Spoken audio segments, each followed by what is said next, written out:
continuer aujourd'hui les réflexions qui ont été offertes les derniers jours sur la présentation de Jésus. Ô Esprit Saint, au jour de la Pentecôte, tu as donné naissance à l'Église dans le souffle et le feu de l'amour. Daigne à nouveau manifester ta bonté envers cette Église que nous formons et que nous aimons.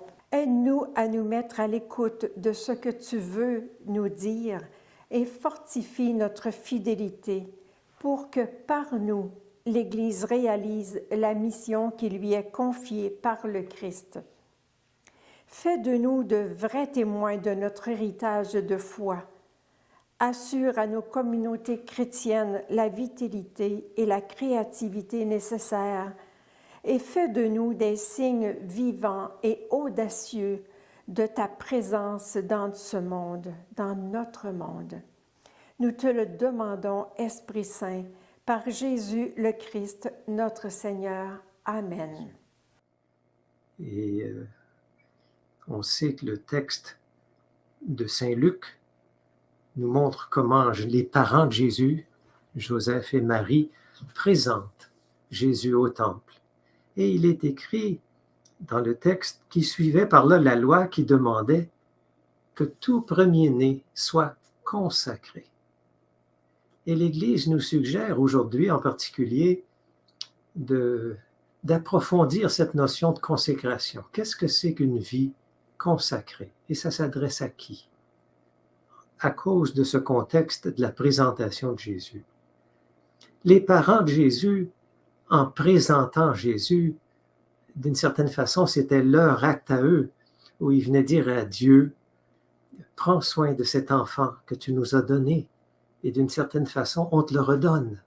Aide-nous à l'accompagner, à l'aider à découvrir sa mission. » Et même, je dirais que les parents du temps de Jésus devaient vouloir présenter tous leurs enfants, pas simplement le premier-né, puisqu'ils voulaient accompagner chacun d'eux et aider chacun à trouver sa mission. Et par rapport à la notion de consacrer, consécration de sa vie, Saint Luc nous montre que Jésus, une fois devenu adulte, il y a quelques endroits où Jésus parle de consacrer sa vie. Entre autres, quand Jésus, après son baptême, est allé à Nazareth, il entre dans la synagogue et il ouvre le livre de la Torah et il lit le texte du prophète Isaïe. Et le texte dit ceci, « L'Esprit du Seigneur est sur moi, il m'a consacré pour annoncer la bonne nouvelle aux pauvres. » Et Jésus ajoute, « Aujourd'hui, cette parole s'accomplit. » Et donc Jésus, en disant cela, est en train de dire, cette parole d'Isaïe, je la prends sur moi.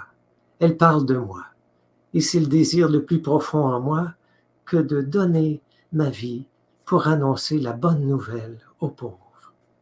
Et donc, d'une certaine façon, si on suit Jésus, il nous inviterait presque, ou du moins peut-être Luc, même à travers ça, à ce que chacun de nous découvre quelle est cette parole de l'Ancien et du Nouveau Testament qui parle de moi. Quelle est cette parole qui serait qui montre ma mission et qui correspond bien sûr au désir le plus profond qui est en moi. Est-ce donc que cette consécration est une invitation faite à tous? Avant de mourir, Jésus est avec ses disciples. Et là, c'est Saint Jean qui parle. Et Jésus prie le Père. Et il dit au Père, je me consacre pour eux. Il se consacre pour eux, pour ses disciples. Et il ajoute, je me consacre pour eux afin que eux aussi soient consacrés par la vérité. C'est dans Saint Jean, le chapitre 17. Et donc, il semble à travers ce texte-là que Jésus appelle tous ses disciples. Et donc nous aussi, ses disciples, il prie pour nous. Il se consacre lui-même pour nous, pour que nous aussi nous nous consacrions par la vérité. Donc en faisant une sorte de vérité sur nous-mêmes, qui nous sommes, d'où nous venons, quels sont nos échecs, nos dons et nos désirs, et que nous nous consacrions à Dieu. Et Jésus prie cela. Mais ça demande que chacun de nous fasse un acte personnel. Ce n'est pas Jésus qui consacre sans qu'on nous disions oui.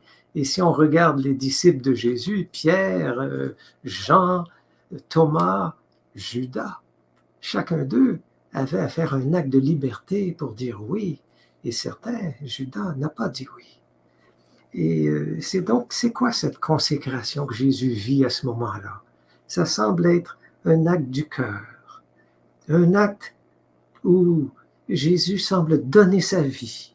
Il la donne pour d'autres, mais il la donne en lien avec une prière au Père. Il la donne dans un moment d'échec, et donc on ne consacre pas sa vie parce que tout marche. Sa communauté est menacée, lui-même va être tué. D'une certaine façon, il se consacre dans l'échec. Et je crois que Jésus, à travers ça, nous fait une invitation à chacun de nous à donner notre vie, en étant vrai, en étant dans la vérité de qui nous sommes, qu'on soit marié, qu'on soit célibataire, qu'on soit malade, qu'on soit handicapé. Même si dans notre vie, peut-être on ne se sent pas à un moment où on porte beaucoup de fruits, peut-être parce qu'on est devenu vieux, ou peut-être parce qu'on est malade du cancer et qu'on n'a plus beaucoup de temps à vivre.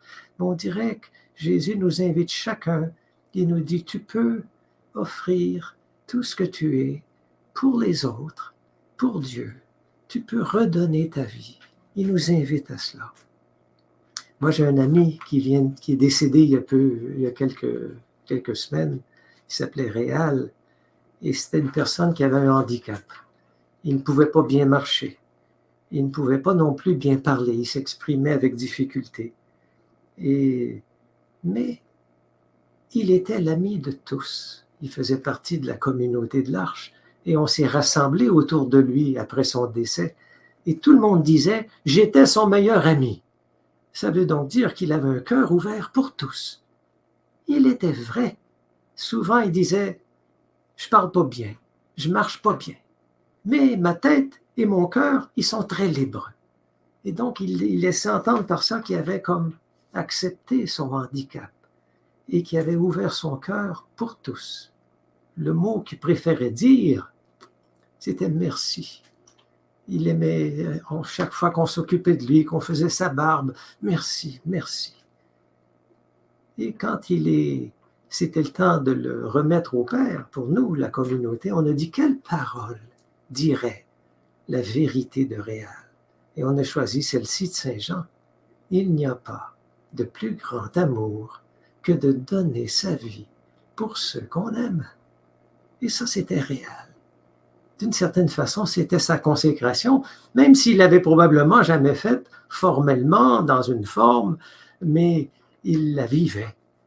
Et donc, je sens que l'invitation de Jésus pour nous et l'invitation de l'Église à réfléchir sur la vie consacrée nous amène à chacun de nous à voir, est-ce que je me sens invité à dire oui, tel que je suis, à donner ma vie pour ceux et celles que j'aime, et soutenu par le Père, invité, présenté au Père par Jésus. Est-ce que je suis prêt? Il faut en quelque sorte attendre le moment où, dans le profond de son cœur, on est prêt à faire une parole comme celle-là. Eh bien, on peut prier chacun pour que ce moment soit là. Il peut venir à plusieurs fois, on peut redonner sa vie. Mais on peut aussi porter les membres de notre communauté, puisqu'une communauté comme Jésus l'aime, c'est une communauté qui accompagne chacun de ses membres jusqu'à ce moment secret où chacun peut s'offrir à Dieu.